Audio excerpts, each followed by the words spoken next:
अस्सलाम वालेकुम वरहमतुल्लाहि वबरकातुहू। हा सफ़दर शाह आहे, ख़ुशि आहियां, ॿियो ख़ैरु आहे।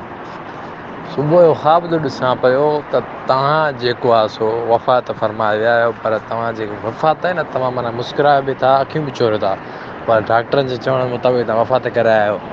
तव्हांजे जनाज़े जी निमाज़ जेकी आहे न, कंबर वारे सुहिणे कंबर वारे बाबा साईं पढ़ाई आहे। ॿुधी, बाबा साईं ने तव्हांजी गाॾी कराची में तव्हां गुज़ारिया आहियो, ऐं साईं गाॾी ते तव्हां आहियो, बाबा साईं बि तव्हां सां गॾु यको ऐं बाक़ाइदे बाबा साईं वॾा तव्हांजे बारे में लफ़्ज़ था फ़रमाइनि।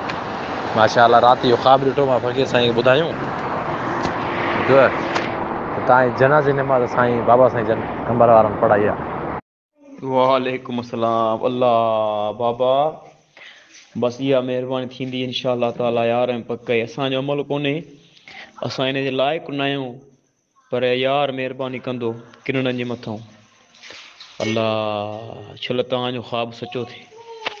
बाबा साईं वॾनि जी ॻाल्हि थो कयांव, बाबा साईं वॾो तव्हांजो जनाज़ो पढ़ायो आहे, ऐं बाबा साईं वॾा लफ़्ज़ था फ़रमाइनि तव्हांजे बारे में। सॼी जमायत आहे, काफ़ी जमायत आहे, ऐं तव्हांजो चहिरो जेको आहे, तव्हां मरी विया आहियो, वफ़ात थियल आहे, पर तव्हांजे चहिरे मुस्कुरायो था, तव्हांजी अखियूं बि चुरनि थियूं। सुभान अल्लाह, सुभान अल्लाह। फ़क़ीर साईं इहो ख़्वाबु ॾिठो, मूंखे त हैरत थी वई ॾाढी। मां फ़क़ीर सफ़दर हलियो वियो, अब्बा साईं वॾा लफ़्ज़ था फ़रमाइनि। अब्बा साईं त मुंहिंजो वॾो कमु कंदो, बाक़ाइदे फ़क़ीर माण्हुनि ते असांजो साईं तक़रीर पुॼाए पोइ उहो हलियो वियो।